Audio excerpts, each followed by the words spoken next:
할렐루야, 사랑하는 대림교회 성도 여러분, 사랑하고 축복합니다. 오늘도 하나님께 올려드리는 수요 오전 예배를 통해서 하나님께 큰 은혜가 되고 큰 기쁨이 되기를 바랍니다. 우리 다 함께 찬송가 320장 함께 찬양하면서 하나님께 큰 영광 올려드리겠습니다.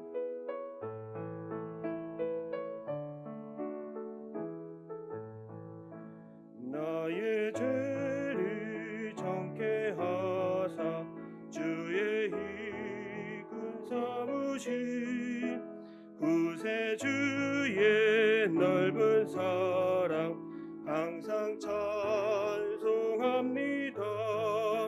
나를 이끈 삼으신 주 크신 능력 주시고 언제든지 주 뜻대로 사용하여 주소서. 내게 부어주시려고 은혜 예비하신 주의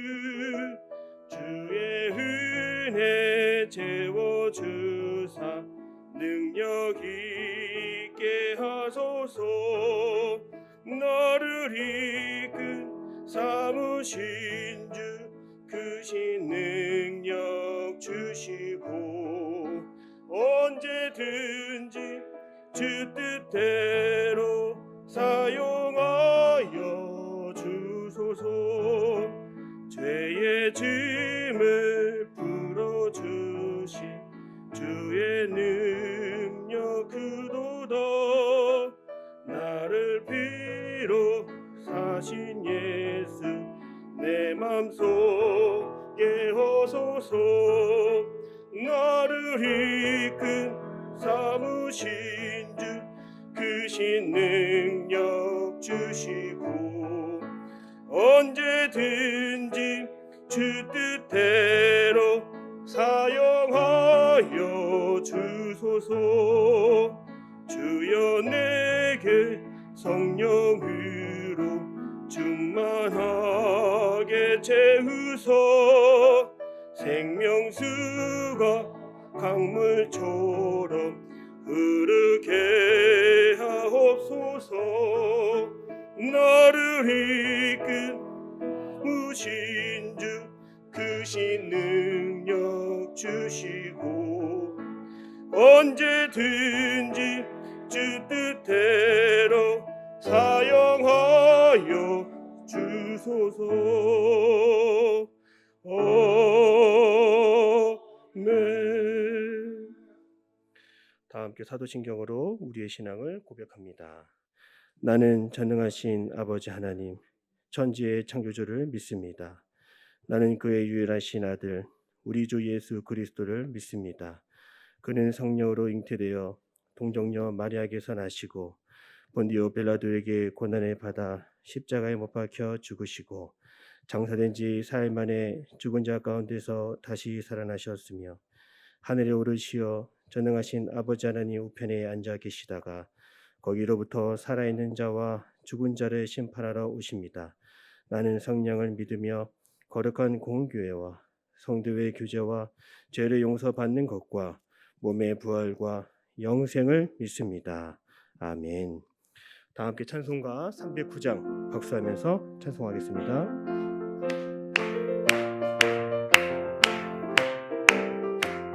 목마른 내 영혼 주가 힘이 허락한 그 귀한 영생수 주여 갈망합니다. 그 약속 따라서 힘써 간구하오리.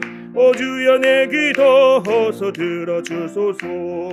예수의 사랑 예수의 사랑 바다 물결 같이 내게 힘하리. 영광의 물결에 온전히 쌓여서 내 영혼의 기쁨 한량 없도다. 주 내게 약속한 금비 내려주시렴. 은혜의 저그림 건너편에 떠올라 그 귀한 징조가 내게 밝히 보이니 나 힘을 다하여 주께 간구합니다. 예수의 사랑 예수의 사랑 바다 물결 거친 내게 힘하리 영광의 물결에 온전히 쌓여서 내 영혼의 기쁨 한량 없도다. 은혜의 소낙비 지금 흡족히 내려 구원의 큰 강물 흘러차고 넘쳐서 내 주한 모든 죄 모두 씻어버리리. 나 지금 은혜를 충만하게 받았네.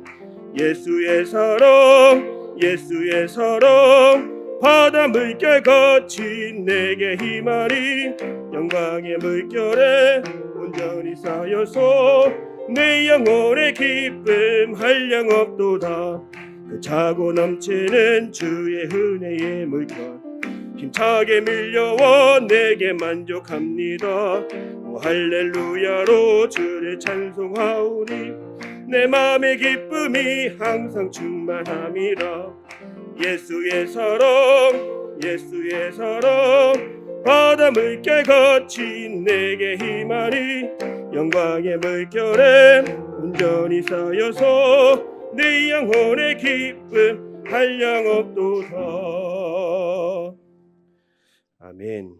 오늘 하나님이 주시는 말씀은 출애굽기 39장 1절에서 21절까지의 말씀이 되겠습니다.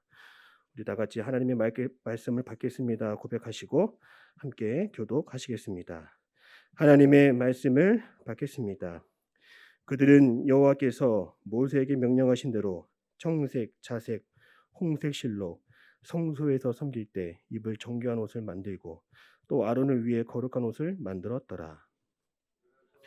시가 청색, 자색, 홍색 실과 가네게 꼰 배실로 에봇을 만들었으되 금을 얇게 쳐서 오려서 실을 만들어 청색, 자색, 홍색 실과 가는 배실에 섞어 정교하게 짜고 에봇에는 어깨 바지를 만들어 그 두 끝에 달아 서로 연결되게 하고 에봇 위에 에봇을 매는 띠를 에봇과 같은 모양으로 금실과 청색, 자색, 홍색 실과 가네게 꼰 배실로 에봇에 붙여 짰으니 여호와께서 모세에게 명령하신 대로 하였더라. 그들은 또 험한 얼을 깎아 금태에 물려 도장을 새긴 같이 이스라엘의 아들들의 이름을 그것에 새겨 에봇 어깨 바지에 달아 이스라엘의 아들들을 기념하는 보석을 삼았으니 여호와께서 모세에게 명령하신 대로 하였더라. 그가 또 흉패를 정교하게 짜되 에봇과 같은 모양으로 금실과 청색, 자색, 홍색 실과 꼰 배실로 했으니 그것의 길이가 한 뼘, 너비가 한 뼘으로 네 모가 바듯하고 두 겹이며 그것에 네 줄 보석을 물렸으니 그 황보석, 황호, 녹조의 첫 줄이요. 둘째 줄은 성유석, 남보석, 홍만호요. 셋째 줄은 호마, 백만호, 자소정이요. 넷째 줄은 녹보석, 호만호, 벽옥이라다. 다 금태에 물렸으니 이 보석들은 이스라엘 아들들의 이름, 곧 그들의 이름대로 12이라. 도장을 새긴 같이 그 12지파에 각 이름을 새겼으며 그들이 또 순금으로 노끈처럼 사슬을 따 흉패에 붙이고 또 금태 둘과 금고리 둘을 만들어 그 두 고리에 흉패에 달고 그 따은 두 금 사슬을 흉패 끝 두 고리에 꿰매었으며 그 따은 두 사슬의 다른 두 끝을 에봇 앞 두 어깨 바지에 금태에 매고 또 그 금고리 둘을 만들어 흉패 두 끝에 달았으니 곧 그 에봇을 마주한 안쪽 가장자리에 달았으며 또 금고리 둘을 만들어 에봇 앞 두 어깨 바지의 아래 매는 자리 가까운 쪽 곧 정교하게 짠 에봇 띠 위쪽에 같이 읽겠습니다. 청색 끈으로 흉패 고리와 에봇 고리에 꿰어 흉패로 정교하게 짠 에봇 띠 위에 붙여서 에봇에게 벗어지지 않게 하였으니 여호와께서 모세에게 명령하신 대로 하였더라. 아멘. 담임 목사님께서 귀한 말씀 전해 주실 때 큰 은혜 받으시기를 바랍니다.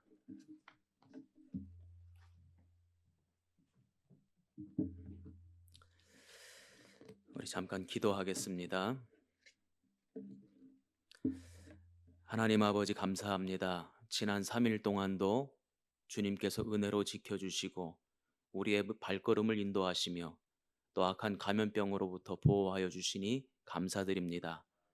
이 시간 하나님 앞에 예배드릴 때에 성령님 함께하여 주옵시고 말씀을 들을 때 진리가 우리 성도들의 심령에 아로새겨지게 하옵소서.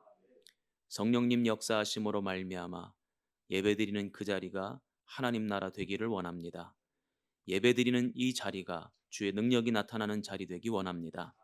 우리 성도들이 어디에 어떤 모양으로 예배를 드리든지 간에 예배드리는 우리 모든 성도들에게 하늘의 신령한 복, 이 땅의 기름진 복으로 채워 주옵소서.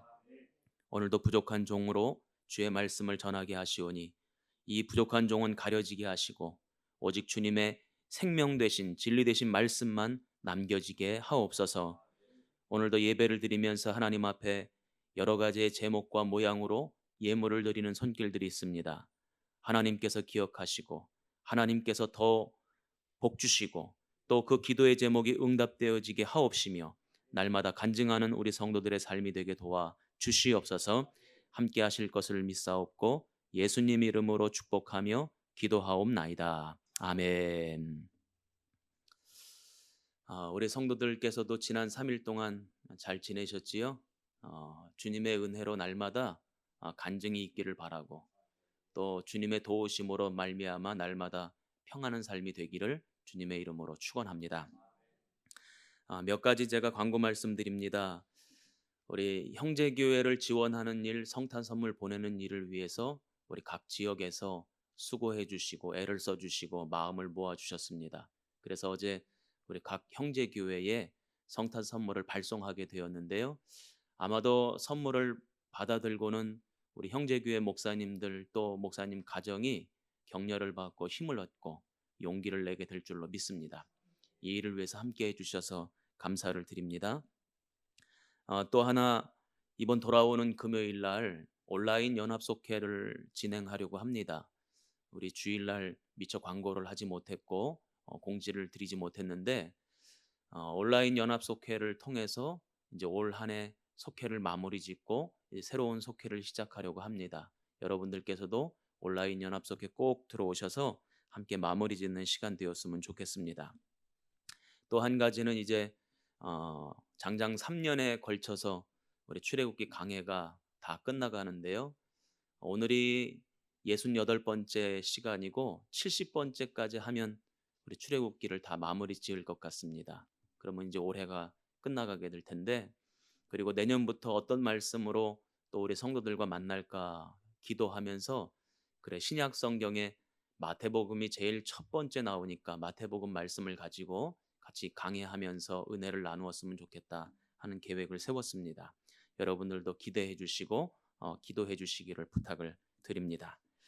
자, 우리 가슴에 손을 얹어 보겠습니다. 자, 한번 따라해 보시죠. 광야를 지나 가나안 땅으로. 자, 우리 가정에서도 가슴에 손을 얹고 자, 우리 한번 해보겠습니다. 시작. 광야를 지나 가나안 땅으로. 아멘. 자, 손 내리시기 바랍니다. 우리들의 삶에 광야와 같은 부분이 다들 있죠. 어떤 분들은 종종 그런 말씀을 하십니다. 아이고, 저 김 집사님네 집은 하나 걱정할 일 없고 염려할 일 없고 늘 좋은 일만 가득한 것 같고 부럽다고. 그런데 그 집도 한번 들어가서 보면 한번 살아보면 그렇지 않습니다. 문제 없는 집이 없고 어려움 없는 집이 없고 염려가 없는 집이 없어요. 이 앞에 담임 목사 가정도 염려가 있고 걱정거리가 있죠. 그러나 우리 주님의 은혜는 무엇입니까? 그 광야와 같은 우리의 인생을 그냥 그 자리에 내버려 두지 아니하시고 손붙잡아 일으켜 주시고 또 함께 동행하여 주시고 마침내 가나안 땅을 허락하시는 분, 그분이 우리 아버지 하나님이신 줄로 믿습니다. 그 아버지 하나님의 은혜 때문에 오늘 우리가 살고 있는 것이고 그 아버지 하나님의 은혜가 있기 때문에 우리가 소망을 품을 수 있는 거죠. 저는 가정에서 예배드리고 있는 우리 모든 성도들의 삶의 자리에도 도우시는 주님의 손길이 함께 하셔서 그 손 붙잡고 광야를 지나가고 그 손 붙잡고 가나안 땅에 들어가는 우리 성도들의 삶이 되기를 주님의 이름으로 축원합니다. 이제 오늘 우리가 함께 읽어본 말씀은 제사장 옷에 대한 말씀을 같이 좀 나눠보려고 합니다. 제사장 옷을 어떻게 만들었는지에 대한 내용이 쭉 나오고 그리고 난 다음에 이 39장 마무리에는 모든 성막을 만드는 역사를 마쳤다 하는 내용이 나옵니다. 우리가 제사장 만드는 내용, 옷을 만드는 내용은 이미 우리 28장에 출애굽기 28장에 이미 다 나와 있죠. 그런데 그 내용이 똑같이 반복이 되는 거예요. 그러다 보니까 뭐 똑같은 말씀을 또 전하나 이렇게 생각하시는 분들이 있습니다. 그러나 제가 누누이 말씀드리지만 반복된다는 것은 중요하다는 것이고 그만큼 그 속에 담겨져 있는 영적인 의미가 크다는 것이죠. 그래서 우리가 또 한번 살펴봐야 될 필요가 있습니다. 우리가 성경을 통독할 때 아이고 이 내용 앞에서 나온 내용이니까 그냥 넘어가도 되겠네 하고 넘어가시는 분 계십니까? 나온 내용일지라도 또 읽고 또 읽고 하는 거죠. 시편도 마찬가지입니다. 1편부터 150편까지 서로 다른 시가 있는 것 같지만 그 내용은 다 거기서 거기 아닙니까? 그럼에도 불구하고 그 시를 읽고 또 은혜 받고 또 은혜 받고 또 은혜 받고 아멘 할 때까지 은혜 받고 그렇게 은혜 받는 거거든요. 오늘 이 말씀도 이미 출애굽기 28장에 나온 말씀이지만 39장에서 또 한 번 은혜 받아라. 또 한 번 깨닫고 또 한 번 마음판에 새겨라. 이런 뜻으로 나오는 말씀이기 때문에 저와 여러분이 또다시 은혜 받았으면 좋겠습니다. 이 옷에 대한 내용은 굉장히 중요한 영적 의미를 가지고 있어요. 왜냐하면 이 옷에 대한 이야기를 세심하게 살펴보면 거기에 뭐가 담겨져 있냐면 구원의 은혜가 담겨져 있고 우리가 은혜 받는 원리가 그 속에 담겨져 있습니다. 우리가 하나님 앞에 나아가서 죄 사함을 받고 은혜를 받고 구원을 받고 하는 원리가 바로 이 옷 입는 원리와 별반 다르지 않다는 거예요. 이 속에 그 동일한 원리가 담겨져 있다는 것입니다. 그래서 성경은 우리에게 뭐라고 이야기하냐면 죄인인 우리가 부족한 우리가 모자란 우리가 감히 하나님 앞에 설 수 없는 우리가 하나님 앞에 나아가고 하나님 앞에 서려면 뭘 바꿔 입으랍니까? 옷을 바꿔 입으랍니다. 어떤 옷으로 바꿔 입으래요? 거룩한 옷으로 바꿔 입으래요. 한번 따라해 보시기 바랍니다. 거룩한 옷. 거룩한 옷으로 바꿔 입어야지만 우리가 감히 하나님 앞에 설 수 있고 하나님 앞에 예배드릴 수 있고 하나님의 은혜를 받을 수 있다는 거예요. 그래서 성경 곳곳에 보면 옷을 바꾸어 입으라 하는 말씀이 많이 나옵니다. 그래서 많이 나오는 거예요. 이 옷을 바꿔 입으라는 말씀은 단지 그냥 우리가 지금 입고 있는 이 옷을 바꿔 입으라는 얘기가 아니죠. 영적인 의미가 그 속에 담겨져 있습니다. 창세기 35장에 보면 야곱이 자신들과 함께한 가족들, 식솔들, 종들과 더불어서 베델로 올라가서 하나님 앞에 예배드리려고 마음의 결단을 내립니다. 내가 삼촌 라반의 집에 가기 전에 베델에서 하나님을 만났는데 그 하나님을 20년 동안 다 잊어먹고 살았는데 내가 이제부터는 그 하나님을 의지하고 섬기고 하나님 앞에 예배드려야 되겠다. 그 베델로 올라가서 다시 하나님 앞에 제단을 쌓아야 되겠다 하고 결단을 내립니다. 그때 야곱이 자신과 함께한 사람들에게 한 가지 명령을 내리는 것이 있어요. 35장 2절입니다.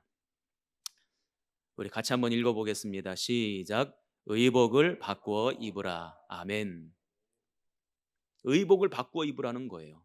이제까지 너희들이 우상을 섬기고 세상에 속한 사람들로 살아왔다면 그때 입었던 옷 다 벗어 던지고 새로운 영적인 옷을 은혜의 옷을 거룩한 옷으로 바꿔 입고 하나님 앞에 나아가서 예배드리자 이렇게 권면하는 내용이 나옵니다.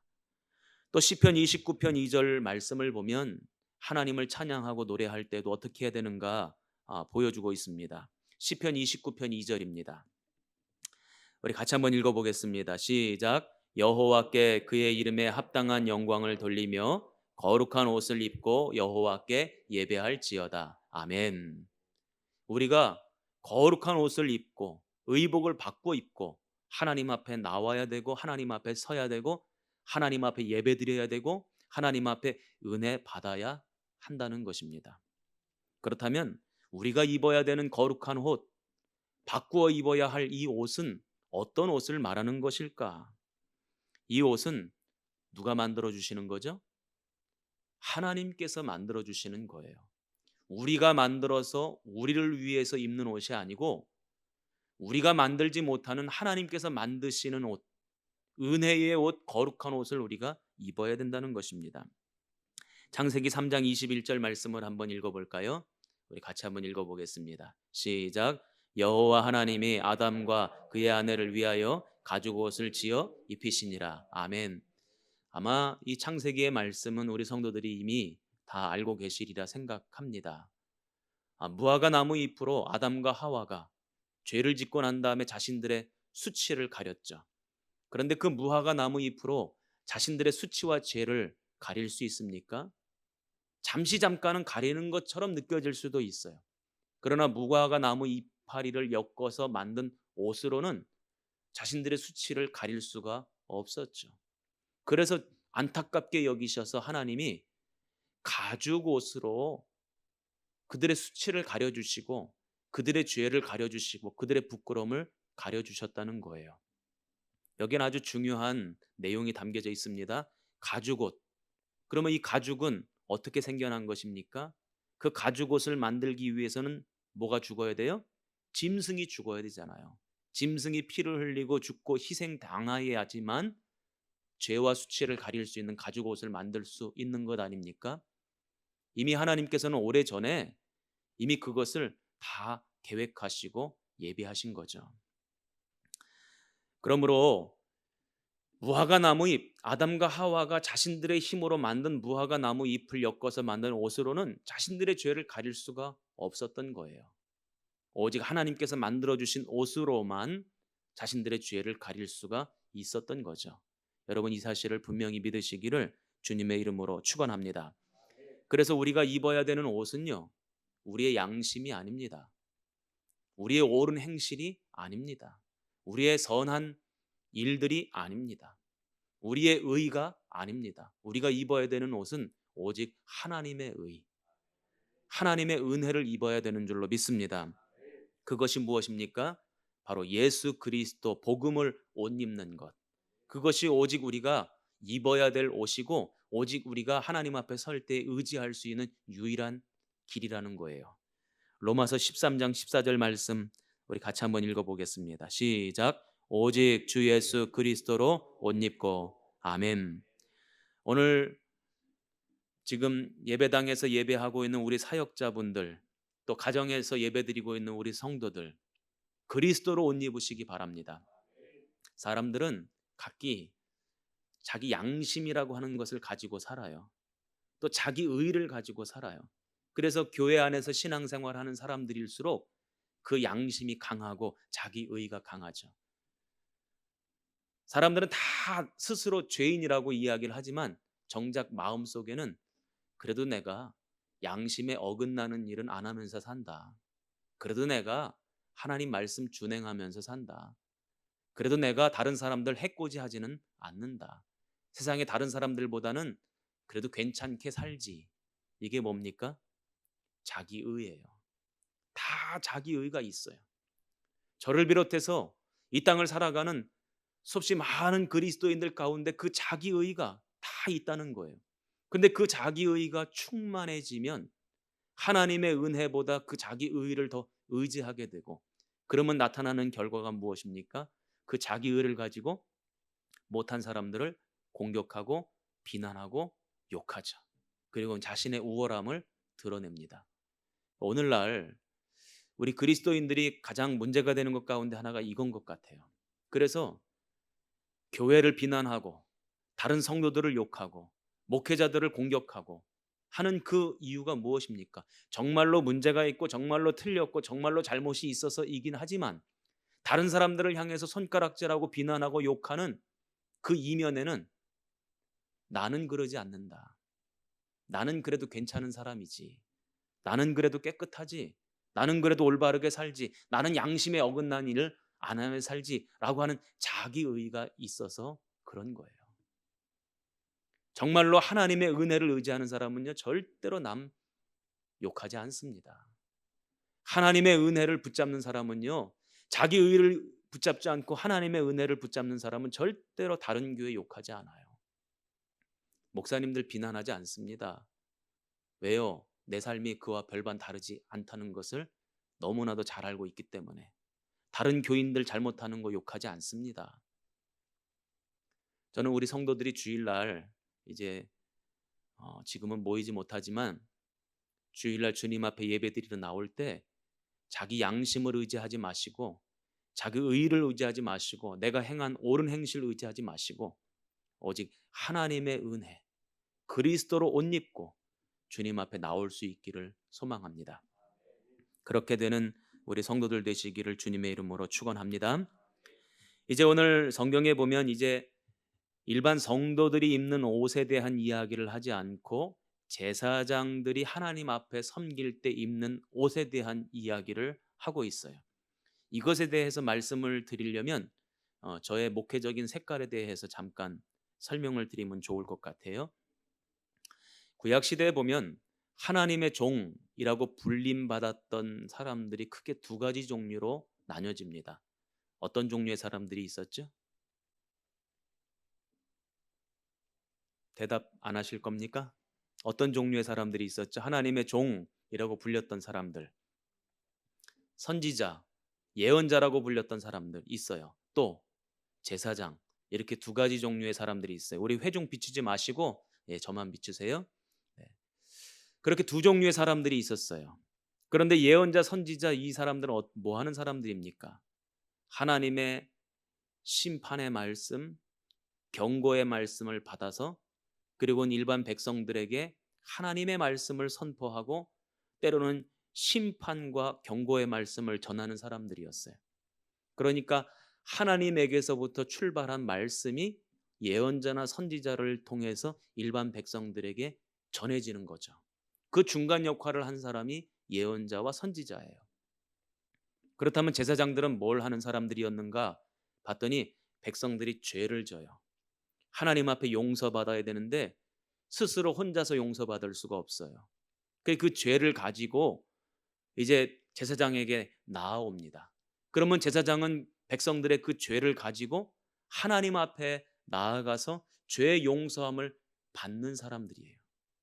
그래서 성경에 보면 죄 용서함의 선언이 이곳저곳에 여러 곳에 나오지 않습니까? 그리고는 그 죄 용서의 선언과 더불어서 하나님의 축복의 말씀을 받아서 다시 이스라엘 백성들에게 죄 용서를 선언하고 은혜를 선언하고 축복을 선언하는 사람들이 바로 제사장들입니다. 저는 오늘날 이 두 가지 역할을 감당하는 사람이 누군가 생각해 봤어요. 누굽니까?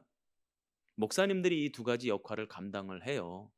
신학교를 졸업하면서 목사님들마다 성향에 따라서 어디에다가 비중을 더 많이 둘 것인가의 차이는 있지만 대부분의 목사님들이 두 가지 역할을 다 감당을 합니다. 그런데 저는 제가 신학교 졸업할 때 예언자인 줄 알았어요. 선지자인 줄 알았어요. 그 목회를 처음 시작하면서 교인들의 잘못된 부분, 틀린 부분, 실수하는 부분, 모자란 부분만 자꾸 보이는 거예요. 그래서 제가 말씀을 가지고 예언서의 말씀을 가지고 선지자의 말씀을 가지고 성도들의 잘못된 점을 막 꼬집고 비판하고 경고하고 야단치고 훈계하고 그랬어요. 성도들의 삶이 바뀌나요? 안 바뀌더라고요. 안 바뀌어요. 경고의 말씀, 심판의 말씀을 전하면 전할수록 제 마음속에 허탈함만 찾아왔어요. 왜 안 바뀌는지도 깨달았어요. 왜 안 바뀔까요? 말씀을 전하고 있는 저부터도 안 바뀌기 때문에. 말씀을 듣고 있는 사람은 당연히 안 바뀌더라고요. 제가 너무나 심각한 나머지 이 문제를 놓고 주님 앞에 부르짖어 기도한 적이 있는데 주님이 저에게 음성을 하나 들려주신 것이 있어요. 내가 너를 선지자로 부른 줄 아느냐? 내가 너를 예언자로 부른 줄 아느냐? 나는 너를 제사장으로 불렀다. 그래서 그때부터 제 목회의 색깔을 바꾸기 시작했어요. 말씀을 가지고 성도들을 축복했고 하나님의 용서를 선언했고 은혜를 나누었고 주님이 얼마나 사랑이 크신 분인지 자비하심이 크신 분인지를 말씀드리기 시작했어요. 그랬더니요, 놀라운 변화가 나타나요. 심판하지 않았는데, 경고하지 않았는데, 정죄하지 않았는데 성도들의 삶이 조금씩 그 주님의 놀라우신 은혜 안에서 변화되어져 가는 것이 보였어요. 막 하루가 멀다 하고 사람들이 확확 뒤집어지고 변화되는 건 아니지만 가랑비에 옷 젖듯이 성도들의 삶이 조금씩 변화된다는 것을 제가 깨닫게 되었어요. 그래서 저는 그때부터 제 목회의 색깔은 예언자적인 사명을 감당할 때도 있고 선지자와 같은 사명을 감당할 때도 있지만 내 목회의 색깔은 제사장에다가 포커스를 맞춰야 되겠다. 이런 생각을 제가 하게 된 것입니다. 그래서 때때로 왜 목사님은 심판의 말씀, 저주의 말씀, 지옥의 말씀을 왜 안 하십니까? 이렇게 도전해 오시는 분들이 종종 있습니다. 그러나 물론 심판의 말씀도 전해야 되겠고 지옥에 대한 말씀도 해야 되겠고 하나님의 놀라운 그런 마지막 때의 일들에 대해서도 말씀을 드려야 되겠지만 저는 하나님의 그 크신 은혜와 사랑에 대해서 말씀을 드리면 그 안에서 성도들의 삶이 아름답게 변화되어져 갈 거라고 믿고 아름다운 신앙 공동체가 이루어질 거라고 확신하고 그곳에서 하나님의 뜻이 더 아름답게 실현될 것이라고 생각을 합니다. 그래서 오늘 이 제사장 옷에 대한 말씀을 나누면서 그래서 이것이 너무나 의미가 있고 또 아주 중요한 영적인 뜻이 있다고 생각하고 오늘 말씀을 나누고자 합니다. 이 제사장 옷을 보면 이 제사장 옷에 담겨져 있는 여러 가지 의미들을 살펴보면 뭘 알 수 있느냐? 제사장이 뭐 하는 사람인지를 알 수 있어요. 이건 뭐 제사장들인 목사님들만 알면 되지 않겠나? 근데 그렇지 않습니다. 일반 성도들이 신앙생활을 잘 할 수 있는 비결이 뭐냐? 제사장으로서의 역할을 감당하는 목사님들이 뭐 하는 사람인지를 알 때 비로소 건강한 관계를 맺을 수 있고 그 건강한 관계 속에서 건강한 신앙생활을 할 수 있는 거예요. 제가 정선에 처음 목회를 하러 갔는데 이제 어떤 한 남자 집사님이 이사하는 날 짐을 다 이렇게 옮겨주고 날라주면서 나중에 저한테 그러는 거예요. 전도사님, 전에 계셨던 목사님, 이제 가신 목사님이랑 자기가 형동생 하면서 지냈다는 거예요. 제가 그 소리를 듣고 기겁을 했어요. 목회자와 성도들은 형동생 하는 관계가 되어서는 안 돼요. 왜냐하면 그 관계는 교회도 망가뜨리고 성도들의 신앙도 망가뜨려요. 목회자와 성도들의 관계는 인간적인 친밀함으로 가까워져서는 안 돼요. 오히려 경계선이 없는 그 순간 성도들의 신앙은 다 망가져 버리죠. 목회자가 뭐 하는 사람인지를 알아야 목회자와 아름다운 영적인 관계를 맺을 수 있고 그 영적인 관계 안에서 친밀해져야 성도들의 믿음이 자라가는 거예요. 이것을 알지 못하면 성도들이 목사님들과 더불어서 인간적으로 친밀해지려고만 해요. 그런데 그것이 나중에는 좋은 결과를 나타내느냐? 그렇지 않다는 거예요. 성도들의 믿음을 다 망가뜨리고 깨뜨려 버린다는 거죠. 저는 그래서 오늘 이 말씀을 가지고 제사장들은 뭐 하는 사람인지에 대해서 이야기를 드리고 여러분들이 그것을 깨닫고 우리 목사님들과 더불어서 아름다운 영적인 관계를 형성했으면 좋겠다 하는 말씀을 드립니다. 오늘 우리가 읽은 1절부터 21절까지의 말씀은 제사장들의 여러 가지 옷 중에 에봇에 대한 말씀을 하는 거예요. 자, 우리 그림을 하나 보여주시면 좋겠습니다. 이게 이제 제사장입니다. 저 안에 하얀 세마포로 된 속옷을 입고 또 푸른색으로 된 겉옷을 입고 그 앞 또 위에다가 에봇이라고 하는 조끼를 받쳐 입죠. 또 머리에는 관을 썼습니다. 관을 쓰고 또 명패를 이마에다가 달았어요.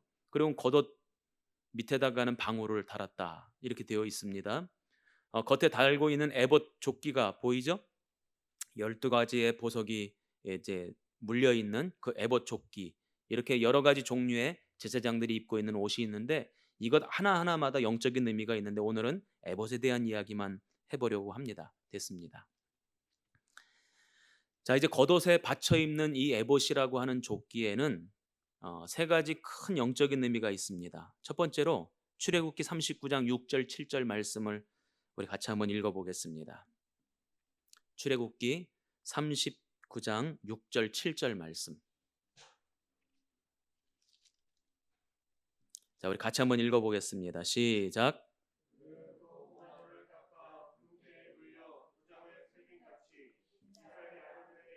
그것에 새겨 에봇 어깨바지에 달아 이스라엘의 아들들을 기념하는 보석을 삼았으니 여호와께서 모세에게 명령하신 대로 하였더라. 아멘.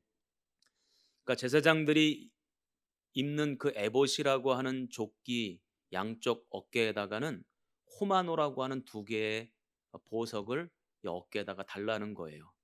그런데 이 호마노라고 하는 것이 사실은 말만 보석일 뿐이지 뭐예요? 돌입니다. 돌을 어깨에다가 얹으래요. 그러니까 그 어깨가 얼마나 무겁겠습니까? 그런데 그 어깨에 단 호마노라고 하는 보석 밑에다가는 도장을 새기듯이 이 오른쪽 어깨에 달리는 그 호마노 보석 밑에다가 6개 지파의 이름을 새기고 또 왼쪽에다가 나머지 6개 지파의 이름을 새기라는 거예요.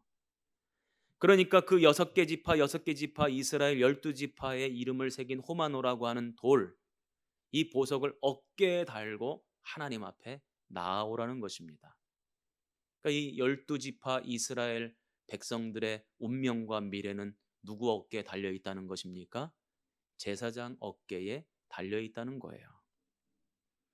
이스라엘의 12지파의 운명과 미래, 그것이 제사장 어깨에 달려 있으니까 그런 무거운 책임감을 가지고 하나님 앞에 나아와라. 이것이 하나님께서 제사장들에게 요구하신 내용입니다. 이와 마찬가지로 오늘날 목사님들도 하나님 앞에 예배드릴 때, 또 우리 성도들에게 말씀을 전할 때, 또 하나님 앞에 나아가 무릎 꿇고 기도할 때 그 어깨에 누가 있는 것입니까? 우리 성도들이 있는 거예요. 우리 성도들의 이름이 한 사람 한 사람 그 어깨에 새겨져 있는 것이죠. 하나님 앞에 나와서 우리 성도들의 앞날을 주님 책임져 주세요. 우리 성도들을 도와주세요. 우리 성도들을 붙들어 주세요.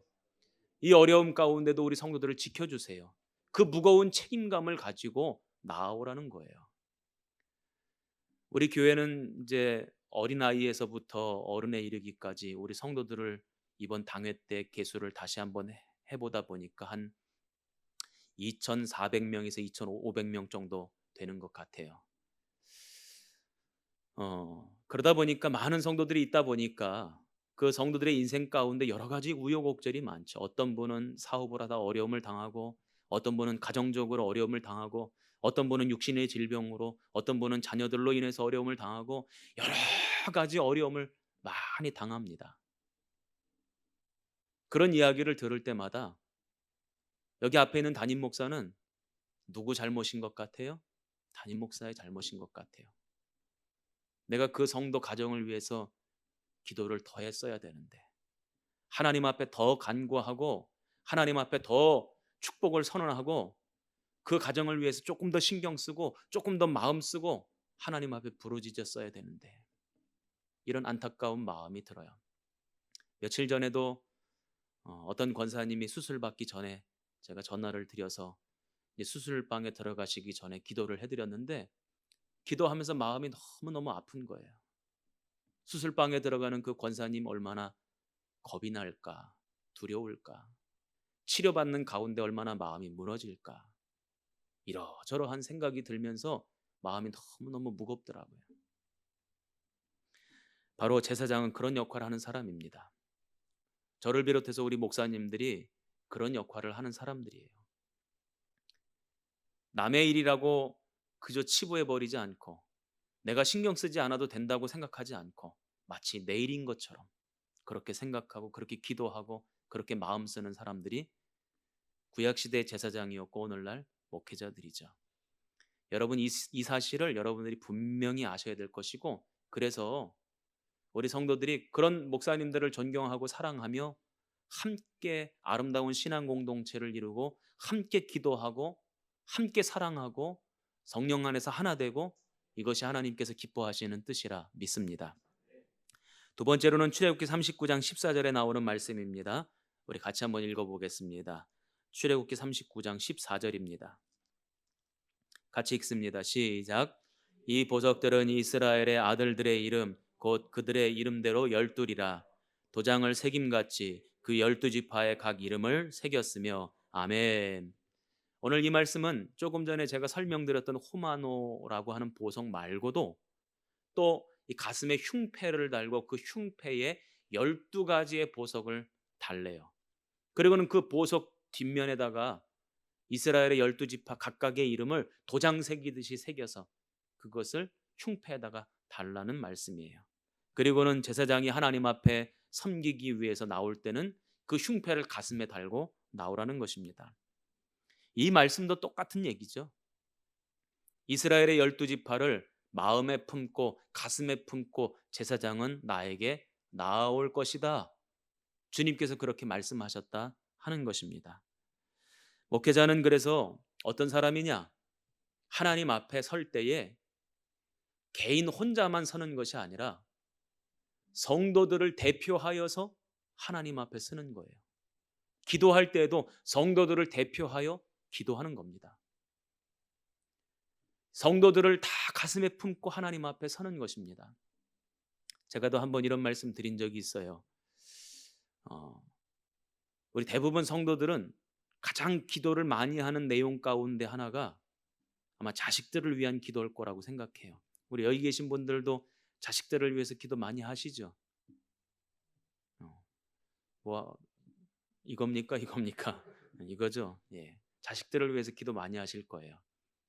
그런데 저는 안 그래요. 저는 우리 아들내미, 딸내미를 위해서 그렇게 기도를 많이 못했던 것 같아요. 교회를 위해서 기도하고 성도들을 위해서 기도하는 시간이 훨씬 더 많은 것 같아요. 한 번은 제가 조금 미안하다는 생각이 들 정도로 우리 딸내미, 내가 기도를 했어야 되는데 내가 우리 딸내미를 위해서 기도를 많이 못했나? 이런 미안한 마음이 들 때도 한 번 있었어요. 그래도 하나님은 여기 앞에 있는 이 강득환 목사라고 하는 사람을 어떤 가정의 아빠로 세운 것도 있지만 그러나 그보다 더 큰 사명, 교회를 맡겨주시고 그 교회 안에서 신앙생활하는 모든 성도들을 가슴에 품고 기도하라. 모든 성도들을 마음에 품고 목회하라.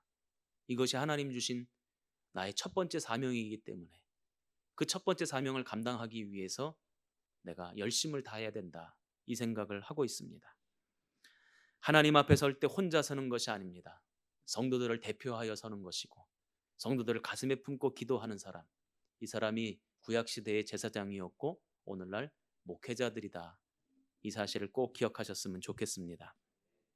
세 번째로 이 에봇 안쪽에다가는 우림과 둠밈이라고 하는 흰 돌, 검은 돌을 넣어놓고는 어떤 나라의 중대사를 결정할 때는 제비 뽑기 하듯이 돌 가운데 하나를 꺼내서 하나님의 뜻을 묻는 그런 일을 행하게 되어 있었어요. 저는 이것을 보면서 그렇구나. 오늘날 목회자들도 때로는 무엇인가를 결정하고 선택해야 될 때가 있는데 가정사, 개인사 말고 교회 일을 결정할 때는 누구 앞에 결정해야 된다? 하나님 앞에 결정해야 되고 하나님께서 결정해 주신 것은 때로는 내 생각과 내 계획과 내 뜻과는 다를지라도 그 하나님이 결정해 주신 것을 따를 줄 알아야 된다. 그렇게 행하는 사람이 누구다? 목회자다. 이런 생각을 하게 되었습니다. 바로 목회자는 이런 사람들이라는 것입니다. 성도들을 마음에 품고 성도들을 대표하여 하나님 앞에 서고 하나님의 축복의 선언, 하나님의 또 은혜의 선언, 또 축복의 말씀 이런 것들을 우리 성도들에게 선포하는 사람. 이게 바로 제사장이고 오늘날 목회자가 하는 역할이죠.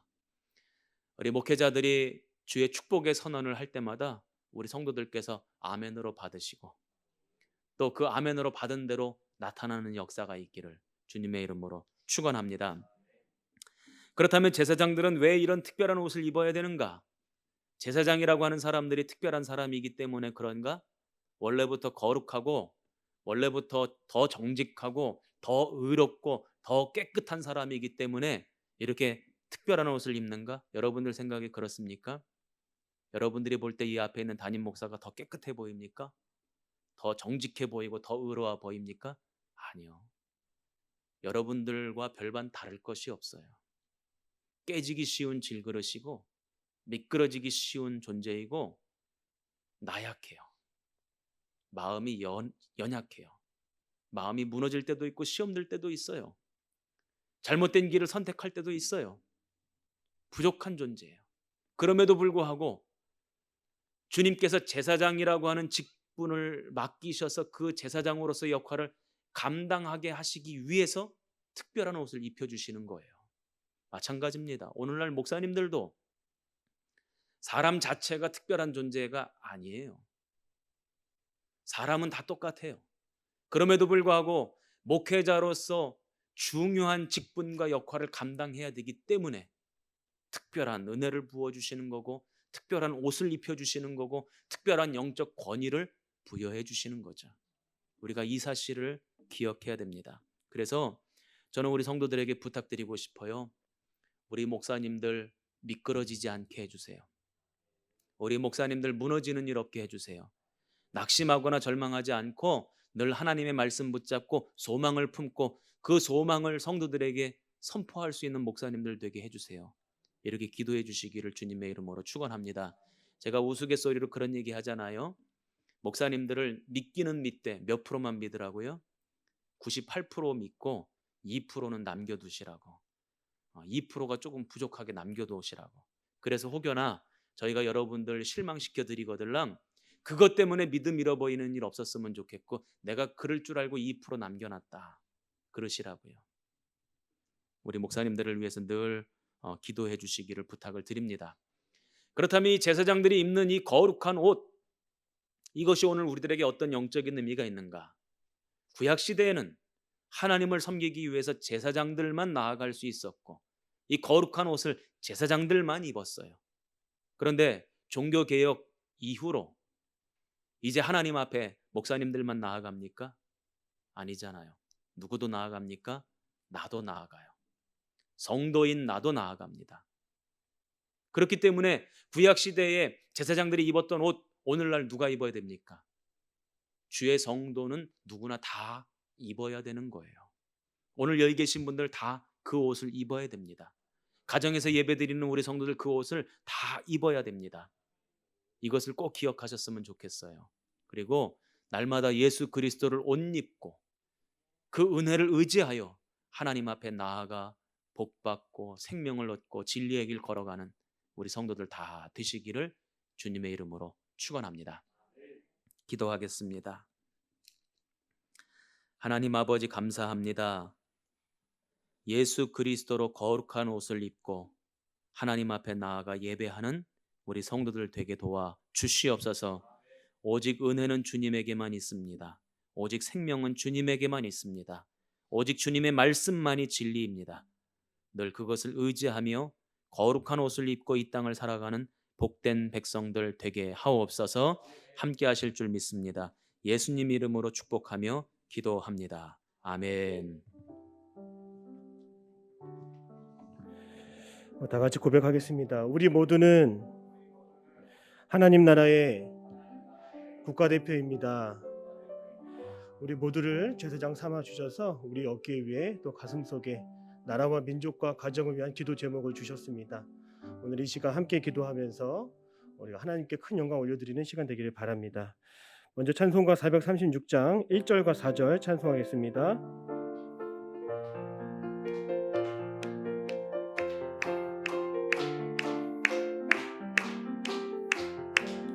나 이제 주님의 새 생명 얻은 몸, 옛 것은 지나고 새 사람이로다. 그 생명 내 맘에 강같이 흐르고 그 사랑 내게서 해같이 빛난다. 영생을 누리며 주 안에 살리라. 오늘도 내일도 주 함께 살리라. 주 따라가는 길 험하고 멀어도 찬송을 부르며 뒤따라가리라. 나 주를 모시고 영원히 살리라. 날마다 섬기며 주 함께 살리라. 영생을 누리며 주 안에 살리라. 오늘도 내일도 주 함께 살리라. 아멘. 함께 기도의 시간 갖도록 하겠습니다. 각 기도 제목 3번 나누어서 기도합니다. 첫 번째, 나라와 민족을 위해서 기도하시고 조용한 목소리로 함께 기도하시겠습니다. 기도가 마칠 때 화면을 보시어 함께 공동 기도문을 읽도록 하겠습니다. 우리 먼저 나라와 민족을 위해서 조용한 목소리로 함께 기도하겠습니다. 사랑의 아버지 하나님, 이 나라 민족을 긍휼히 여기시는 아버지 하나님, 이 나라의 모든 죄악 가운데서 생명을 주시고 은혜를 주시고 우리를 건져주시니 감사를 드립니다. 우리의 죄를 건져주시고 용서해 주시고 아버지의 죄악 가운데 있는 우리들, 아버지 나라를 아버지 하나님 더욱더 하나님 긍휼한 마음으로 바라봐 주옵소서. 이 나라 선량한 백성들 코로나 감염과 질병으로 인하여 어려움 겪지 않도록 인도하여 주옵시고, 아버지 불안과 두려움 속에 있습니다. 아버지 하나님, 죽어나가는 길이 힘들고 어려울지라도 우리 마음속에 주님을 찬양하며 끝까지 주의 길을 걸어가는 하나님의 귀한 자녀도 다 되게 하여 주시옵소서. 영생을 누리기를 원합니다. 구원과 긍정을 누리기 원합니다. 이 나라와 민족을 향하여 하나님 아버지 하나님의 손길과 마음을 보게 하여 주시옵소서. 언제나 찬송과 기도하러 주 앞에 나아가는 민족 되기를 원합니다. 하나님의 나라가 그 제도적 나라가 되었어. 더욱더 하나님의 나라의 아버지 모든 사랑을 나누며 기도할 수 있는 아버지 하나님의 귀한 자 어떻게든 도와주시옵소서. 아버지 하나님, 모든 일상 가운데서 주님을 바라보는 은혜가 있게 하여 주옵시고, 불안과 두려움 속에서도 우리를 건지시고 구하시며 우리 거듭나게 하시고 하나님의 나라 백성들 얻게 하여 주옵소서. 아버지의 코로나 감염과 질병 종식되게 하여 주옵시며, 아버지 백신과 아버지 치료제를 통하여서 더욱더 우리들의 일상이 조속히 회복될 수 있도록 인도하여 주시옵소서. 생명을 귀하게 하시며 영원을 바라게 하시며 제사장의 몸과 마음으로 아버지 하나님께 나아갈 수 있는 주의 백성 다 되게 하여 주시옵소서. 이 나라 민족을 주님께 올려드립니다. 주여 아버지 함께하여 주시옵소서. 나라와 민족을 위해 함께 공동기도 하시겠습니다. 이 나라 민족을 긍휼히 여기시는 하나님 아버지, 죄악이 만연한 이 나라 백성의 죄악을 대속하시어 우리의 모든 죄를 용서해 주시니 감사를 드립니다. 이 나라의 선량한 백성들이 코로나 감염병으로 인하여 고통 가운데 있사오니 불안과 두려움 속에서 우리를 구하시어 거듭나는 백성이 되게 하옵소서. 우리 나라가 속히 일상을 되찾게 하시며 이 나라의 선량한 백성들이 두려움과 염려 가운데 희망을 발견하게 하옵소서. 예수님의 이름으로 기도드립니다. 아멘. 두 번째로 함께 기도합니다. 우리 대림교회와 가정을 위해서 기도합니다. 우리 세워주신 담임 목사님과여서도 함께 기도하겠습니다. 조용히 작은 목소리로 기도하시겠습니다. 사랑의 아버지 하나님, 감사합니다. 오늘도 이 시간 주님께서 거듭나는 인생 되게 하여 주옵시고 우리 드림교회를 통하여 구원의 방주 역할 감당하게 하시며 끝까지 선교하는 교회 되게 인도해 주시니 감사를 드립니다. 아버지 하나님, 이 교회 더욱더 하나님께 귀하게 쓰시는 하나님의 도구가 되게 하여 주시옵소서. 하나님의 능력이 나타나는 교회가 되게 하여 주시옵소서. 하나님의 일하심을 보는 교회가 되게 하여 주시옵소서. 아버지, 땅 끝까지 복음을 전하며 복음을 심기 원합니다.